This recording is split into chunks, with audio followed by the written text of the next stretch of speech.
नमस्कार बच्चों, शुभ संध्या, good evening सभी को। संस्कृत ज्ञान चैनल में आप सबका स्वागत है। हम रोजाना एक टॉपिक पढ़ते हैं रीट 2025 के लिए। तो आज हमारा वही टॉपिक कल वाला ही, कल हमने यानी पुल्लिंग के अच अंत वाले पुल्लिंग के रूप, पुल्लिंग के शब्द रूप पढ़े थे। आज हम क्या पढ़ेंगे कि अजंत यानी अच अंत वाले जो स्त्रीलिंग के रूप हैं वो पढ़ेंगे। बहुत ही सरल है उनको याद करना। तो अकारांत, इकारांत, उकारांत, त्रिकारांत जितने हमसे हो पाएंगे हम करेंगे। आप साथ साथ नोट करना और पढ़ते जाना। तो हम लिखते हैं अभी हमें आकारांत, आ अंत वाले आकारांत,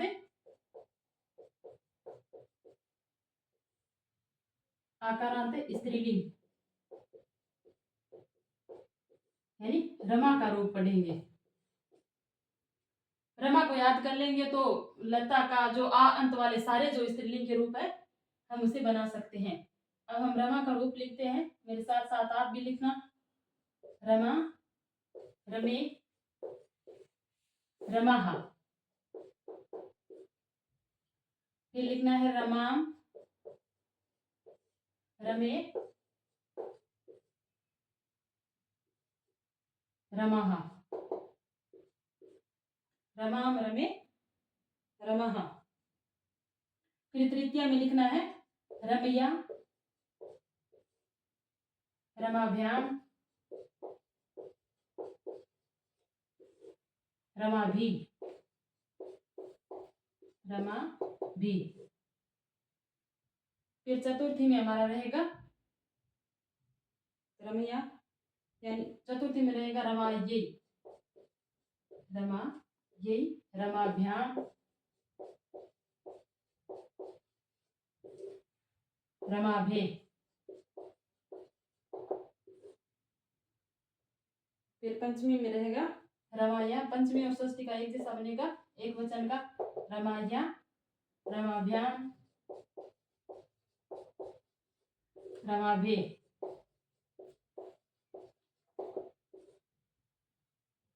फिर षष्ठी का भी रमाया, रमयो,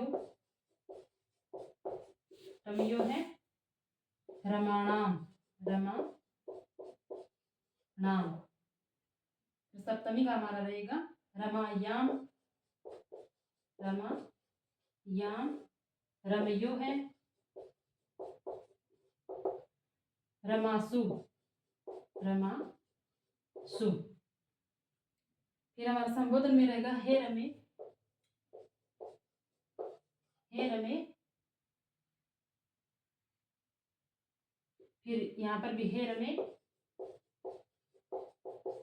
और यहाँ पर रहेगा हे रमाहा, हे रमाहा। ऐसे याद करो तो ऐसे भी कर सकते हो आप। मैंने कल बताया था आपको कि द्वितीय के यानी जो द्विवचन में है ना, ये दो दो के और तीन तीन के जैसे जोड़े बनेंगे, ये एक जैसे रहेंगे। जैसे रमे, रमे, रमाभ्याम, रमाभ्याम, रमाभ्याम, रमयो है, रमयो है। और फिर यानी हमारी जो बहुवचन की चतुर्थी और पंचमी है वो सेम रहेंगे, रमाभे, रमाभे। बहुत सरल है। जैसे आप ऐसे याद कर लेना, रमा, रमाम, रमिया, रमाये, रमाया, रमाया, रमायाम, रमे। फिर द्विवचन में प्रथमा और द्वितीय में रहेगा रमे, रमे। तृतीय, चतुर्थी और पंचमी में रमाभ्याम और षष्ठी और सप्तमी के द्विवचन में रमयो है। फिर बहुवचन में रहेगा हमारे एक वचन यानी प्रथमा विभक्ति और द्वितीय में तो रहेगा रमा है, रमा है। तृतीय विभक्ति बहुवचन में रहेगा रमाभी, चतुर्थी और पंचमी में रहेगा रमाभे, षष्ठी बहुवचन में रहेगा रमाणाम और सप्तमी बहुवचन में रहेगा रमासु।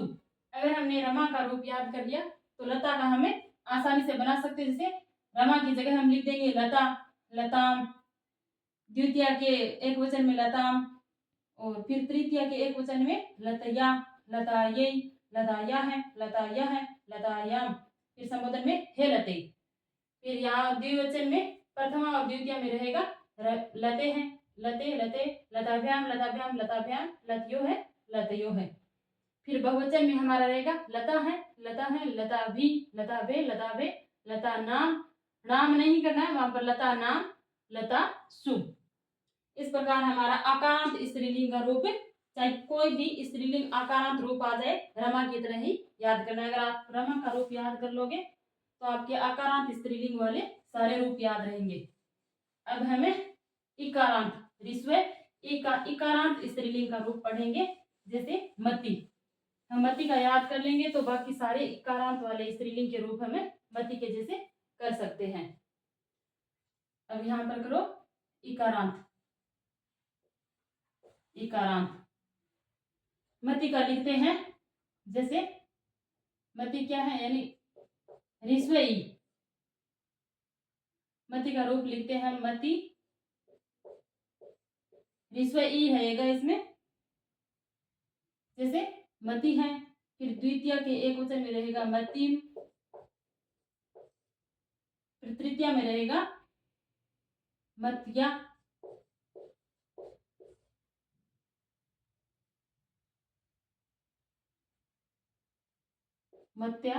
फिर मत्ते ही, फिर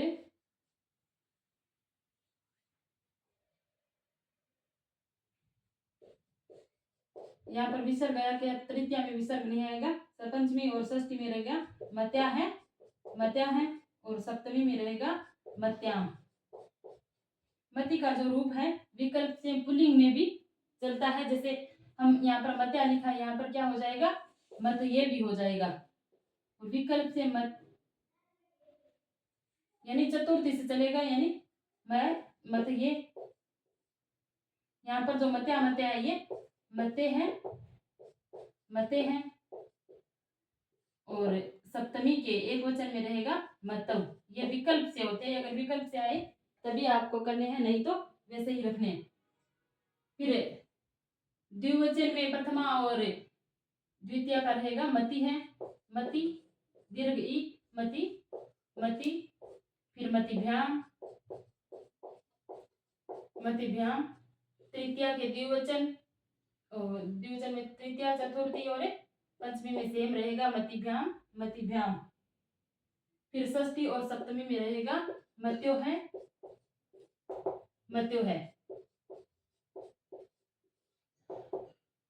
मति मत ये है, मत ये है, मति फिर क्या होगा, बहुवचन में मति है, मति भी। फिर चतुर्थी और पंचमी में रहेगा मति भे। फिर षष्ठी में आएगा मति नाम, मतिसु। ये हमारा इस प्रकार से रूप बनेगा मति का। अगर हमने मति का स्त्रीलिंग इकारांत का रूप याद कर लिया तो कोई भी स्त्रीलिंग में इकारांत का रूप आ जाए हम मति की तरह बना सकते हैं। यहाँ पर संबोधन में रहेगा हे मते,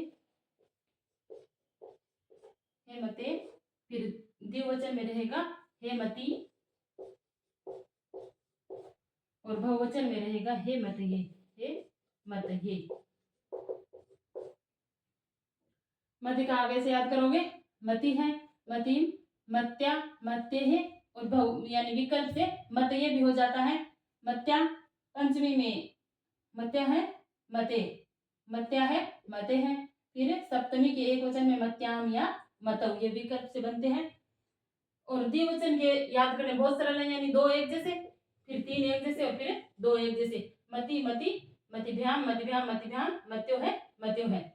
अब हमेशा याद रखना कि द्विवचन के प्रथमा और द्वितीय विभक्ति में और बहुवचन के द्वितीय और षष्ठी विभक्ति में, ये गलत हो गया, मति नाम ये दीर्घ ई रहेगा, यानी दीर्घ मात्रा आएगी। चाहे कोई सा भी रूप याद कर लेना, दीर्घ मात्रा आएगी।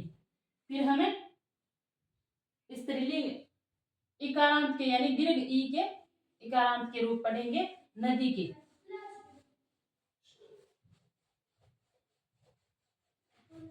नदी का भी जैसे सेम ही है, इसमें ऋस्व ई थी और नदी में दीर्घ ई है, तो नदी के समान ही सखी का भी रूप चलता है। जैसे नदी का शब्द रूप पढ़ेंगे तो नदी में दीर्घ ई आती है, तो ये दीर्घ इकारांत।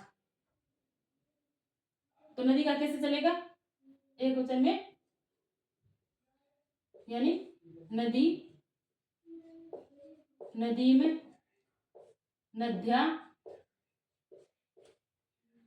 नद्ये,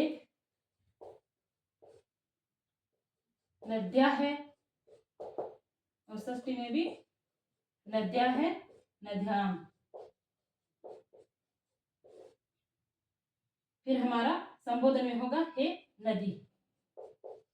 एक वचन कैसे बनेंगे? नदी, नदीम, नद्या, नद्यई, नद्या है, नद्याम।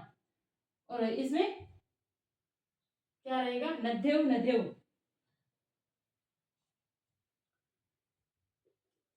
नद्यौ, नद्यौ, नदीभ्याम। इसमें रीस्वई हो जाएगा नदी भ्याम, नदीभ्याम।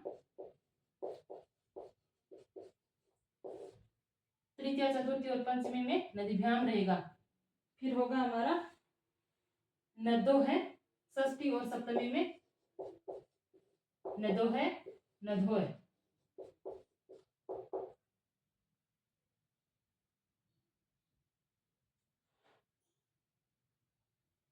फिर नदी, नद्यौ, नद्ये है। यहाँ पर द्वितीय बहुवचन में रहेगा नदी है, तृतीय बहुवचन में रहेगा नदी भी, फिर नदी भे। चतुर्थी और पंचमी बहुवचन में सेम रहेंगे। फिर नदी नाम, यानी षष्ठी में रहेगा नदी नाम है, और नदी शुभ, नदी शुभ।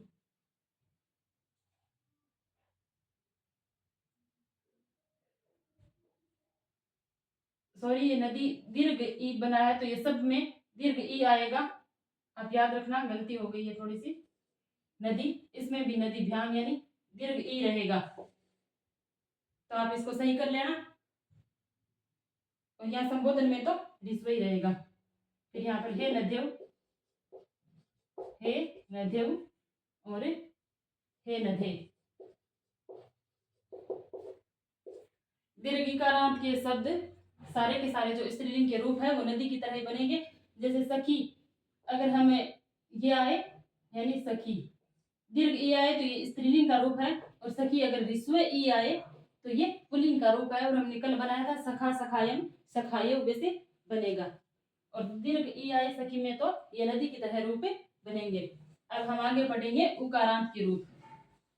उकारांत के रूप हमें वधु के रूप लिखेंगे, और बाकी यहाँ पे जो भी उकारांत के रूप आते हैं आप वधु की तरह बना लेना। तो चलिए हमें वधु यानी उकारांत के रूप में पढ़ते हैं। ऋस्व उ, तो आप लिखो वधु, वधु है, वधु, वधवा, वधवही, वधवही, वधवा है, वधवा है, वधवा है, वधवाम। फिर यहाँ पर दीर्घ उ, वधु, वधु, फिर वधुभ्याम, वधुभ्याम। तृतीया, चतुर्थी और पंचमी में वधुभ्याम, वधुभ्याम आएगा। फिर वधवो है, वधवो है, वधवो है। यहाँ पर बहुवचन में वधु, वधु, वधव है, वधव है। फिर यहाँ पर द्वितीय में वधु है, वधु भी, वधु भी। फिर आएगा वधु भे, वधु भे। चतुर्थी और पंचमी में वधु भे, वधु भे, और षष्ठी में आएगा वधु नाम, वधु नाम। और सप्तमी में हमारा होगा वधु शुभ। इस प्रकार ये वधु का रूप है, याद कर लेना। सेम ऐसा ही है जैसे धेनु का है, और जो भी हो रहे वधु, वधुम। वधु का शब्द रूप है ये दीर्घ उकारांत है, यानी वधु, वधुम, वधवा। ये दीर्घ उकारांत था, मैंने धेनु के जैसा करवा दिया। वधवव आएगा यहाँ पर, वधवव, वधवव।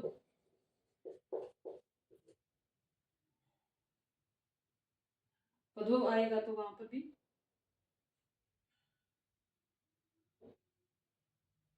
और सही है सारा। वधु है वधुम वधवा वधवई वधवा वधवा वधवाम, और यहाँ पर वधवो होगा, मैंने धेनु के जैसे करवा दिया, सॉरी गलत हो गया। जैसे धेनु में ऋस्व ई था तो यहाँ पर धेनु ही होता, लेकिन वधु में जो दीर्घ उ है तो यहाँ पर भी वधवो वधवो होगा। वधुभ्याम वधुभ्याम में वधुभ्याम वधवो है वधु है, फिर वधव है वधु है, वधु भी वधु भे वधु नाम और वधु सु।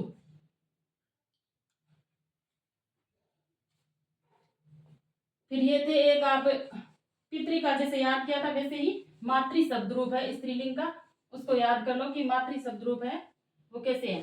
पितृ के जैसा ये सेम इसको स्त्रीलिंग में लिखना है, यानी मातृ। मातृ शब्द ऋकारांत। तो पितृ में जैसे पिता लिखा था उसमें मातृ में हम माता लिखेंगे, माता मात्रम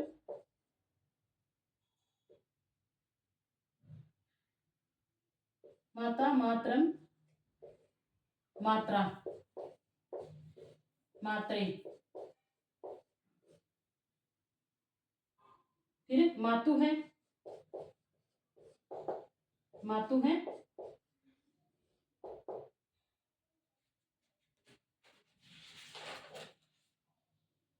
और सप्तमी में जैसे पितृ था वैसे ही मातृ।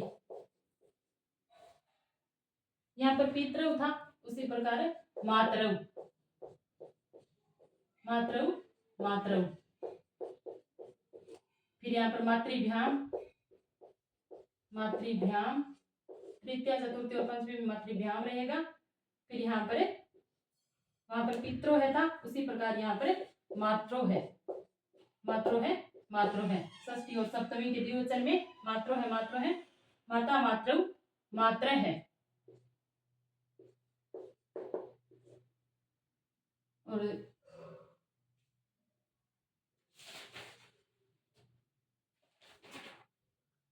फिर यहाँ पर मातृ है,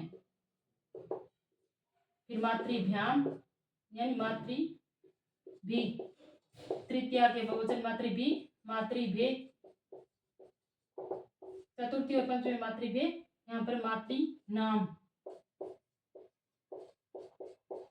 मातृ नाम है मातृ सु।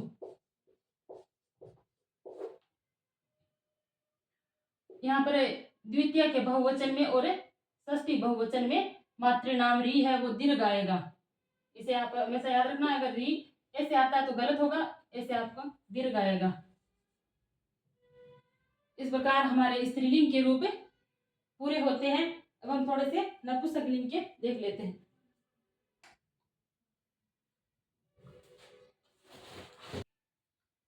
अब हम थोड़े से अजंत यानी अजंत वाले नपुंसकलिंग के रूप दो चार देख लेते हैं, जैसे अकारांत वाले, फिर इकारांत वाले और उकारांत वाले, ये दो तीन देख लेते हैं जल्दी जल्दी। अकारांत वाले यानी जो हमारे शब्द रूप है उसमें फल का देख लेते हैं।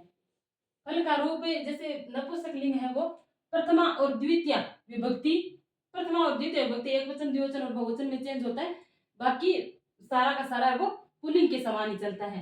अब हमें केवल इतना ही याद रखना है, अकारांत है वो सेम राम की जैसे ही चलेगा, लेकिन प्रथमा और द्वितीय में चेंज होगा। हमें फल का रूप पढ़ते हैं अकारांत फल का रूप, तो हम लिखते हैं फलम फले फलम फले फलानी, फलम फले फलानी। वैसे द्वितीय का होगा सेम, फलम फले फलानी फलम फले फलानी।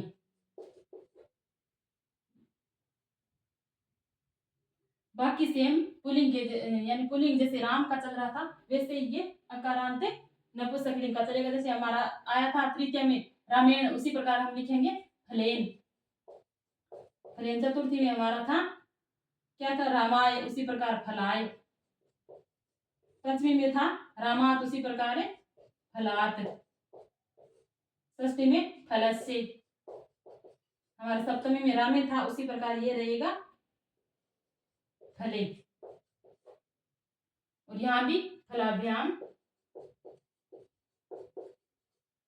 तृतीया चतुर्थी और पंचमी में सेम फलाभ्याम रहेगा। फिर जैसे रामयो था, ये रहेगा फलयो है, फलयो है, फलयो है।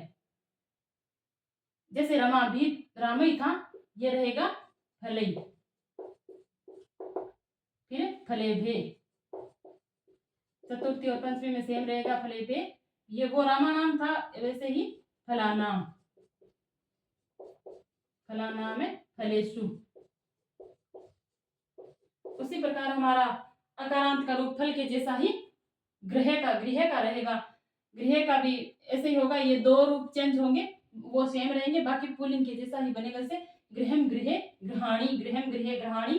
फिर ऐसे ही गृहेण गृहाय गृहात गृहशे गृहे।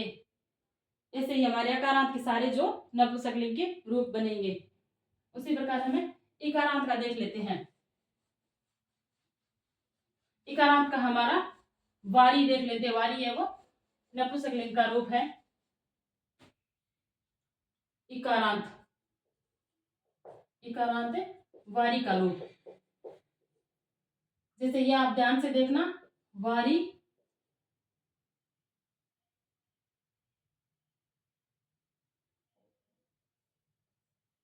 वारी, वारिणी, वारी, वारिणी, वारिणी, वारिणी।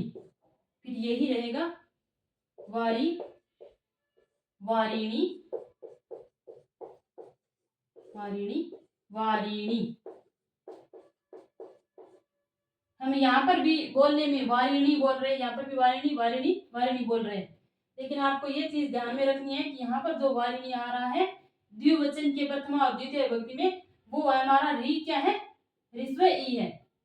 यहाँ पर क्या है, ऋस्व ई। और यहाँ जो बहुवचन में है उसमें दीर्घ री और ऋस्व नी है। तो आप इन मात्राओं का हमेशा ध्यान रखेंगे। वारिणी जो हमारा रूप है दो तीन जगह बनेगा। सप्तमी के एक वचन में भी हमें बोलने को वारिणी बोलेंगे, लेकिन वो वारिणी भी चेंज होगा, उसमें री और नी दोनों ही ऋस्व रहेंगे। इसमें द्विवचन में हमारा री ऋस्व रहेगा और अणी दीर्घ रहेगा। तो बहुवचन में हमारा री दीर्घ रहेगा और नी ये रहेगा। और हमेशा प्रतियोगी परीक्षाओं में इन्हीं शब्दों से रूप पूछते हैं।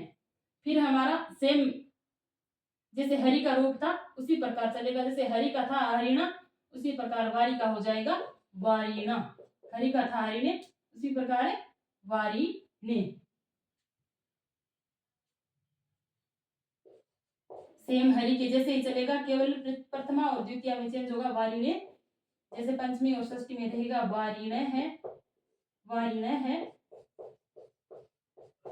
और हमारे सप्तमी में रहेगा वारिणी। यहाँ पर सप्तमी के एक वचन का जो वारिणी है वो द्विवचन के प्रथमा द्वितीय और बहुवचन के प्रथमा द्वितीय से अलग है। तो आप इस वारिणी को खास ध्यान रखेंगे। फिर हमारा तृतीय का द्विवचन वारिभ्याम, वारिभ्याम। चतुर्थी में भी वारिभ्याम, पंचमी में भी वारिभ्याम। फिर वारिणो है, षष्ठी में वारिणो है और सप्तमी में भी वारिणो है। फिर हमारा तृतीय में वारिभी, तृतीय के बहुवचन में वारिभी। फिर चतुर्थी में वारिभे, पंचमी में भी वारिभे। फिर षष्ठी के बहुवचन में हमारा रहेगा री, दीर्घ रहेगा वारी नाम। और वारिणीसु, वारिणीसु नहीं वारिसु, ये इतना ही रहेगा वारिसु। तो आप इसका खास ध्यान रखेंगे। वारी, वारिणी, वारिणी, वारी, वारिणी, वारिणी। और बाकी का जो तृतीय से लेकर के सप्तमी तक का जो रूप है वो पुल्लिंग में जैसे हरित का चल रहा था वैसे ही वारी का चलेगा। ये बात है, याद रख लेना। फिर उकारांत जो मधु शब्द रूप है, उकारांत का एक बार नपुंसकलिंग का देख लेते हैं। थोड़ा सा जो उकारांत मधु का देख लेंगे तो बाकी जो उकारांत नपुंसकलिंग के रूप होंगे वो सेम मधु के जैसे ही बनेंगे।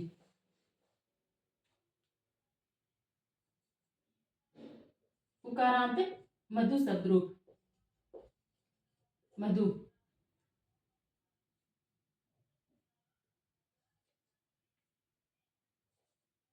मधु, मधुनी, उसमें भी वैसे ही वारी की तरह ही रहेगा, मधुनी, मधुनी। ये भी मधु, मधुनी, मधुनी। जैसे वारिणी में बीच वाला अक्षर दीर्घ था बहुवचन में, उसी प्रकार मधु में भी बीच वाला अक्षर दीर्घ है, और यहाँ पर द्विवचन में क्या है, ऋस्व है। इसका खास ध्यान रखना। वैसे ही सप्तमी में होगा मधुनी, मधुनी में सप्तमी के एक वचन में दोनों ही मात्राएं ऋस्व की रहेगी। फिर हमारे रूप पुल्लिंग की जैसे ही चलेंगे, हम तृतीया में लिखेंगे मधुना, और चतुर्थी में मधुने, मधुने। पंचमी और षष्ठी में रहेगा हमारा मधुने, मधुने, मधुने है, मधुने है। और हमारा सप्तमी में रहेगा मधुनी, यानी ये ऋस्व उ और नी है, वो दोनों ही ऋस्व रहेंगे। फिर हमारा चतुर्थी के तृतीया के द्विवचन में मधुभ्याम, मधुभ्याम, मधुभ्याम और मधुभ्याम। फिर मधुनो है, मधुनो है, मधुनो है। षष्ठी और सप्तमी के द्विवचन में मधुनो है, मधुने। और फिर तृतीया के बहुवचन में रहेगा मधुभी, मधुभे, मधुभे, मधुभे। फिर षष्ठी के बहुवचन में रहेगा मधु नाम और मधु सुम, मधु सुम। ये हमारे इकारांत, उकारांत और के ये नपुंसकलिंग के रूप हो गए। आशा करती हूँ आप सबको समझ में आए होंगे। फिर आप थोड़े सर्वनाम है वैसे ही बनेंगे, जैसे पुल्लिंग में राम के बनते हैं, वैसे ही सर्वनाम के शब्द रूप ही बनेंगे। बहुत सारे सर्वनाम जैसे क का, यत का, ये आप देख के लिख लेना। और इतना मैंने बता दिया कि आपको कैसे याद करना है। तो आपको जरूरी नहीं है कि आप ऐसे तीनों को साथ में रटने लग जाओ, आप ऐसे भी याद कर सकते हो, ऐसे ज्यादा सरल रहता है। यानी मधु, मधु, ये तो नपुंसकलिंग का रूप है, लेकिन जब हम पुल्लिंग का करते हैं तो मधु, मधु यानी मधुना, मधुने, मधुना है, मधुनी। और ये दोनों एक जैसे रहते हैं, द्विवचन के प्रथमा और द्वितीय विभक्ति में एक जैसे रहते हैं, मधुनी, मधुनी। फिर ये जो तीन है वो एक जैसे रहते हैं, तृतीया, चतुर्थी और पंचमी के द्विवचन में सेम रहते हैं। और फिर जो षष्ठी और सप्तमी है द्विवचन में, वो दोनों रूप में सेम रहते हैं। फिर हमारे ये सेम रहते हैं, चतुर्थी और पंचमी में सेम रहते हैं। तो इसी प्रकार सेम पढ़ते लगते हैं तो सेम ही रूप बनेंगे, कोई ज्यादा डिफिकल्ट नहीं है। आप सब इनको याद कर लेना, और एग्जाम में आने वाले सारे प्रश्नों को आप सही करेंगे। अगर वीडियो अच्छा लगा हो तो आप लाइक, शेयर, सब्सक्राइब जरूर करना। धन्यवाद।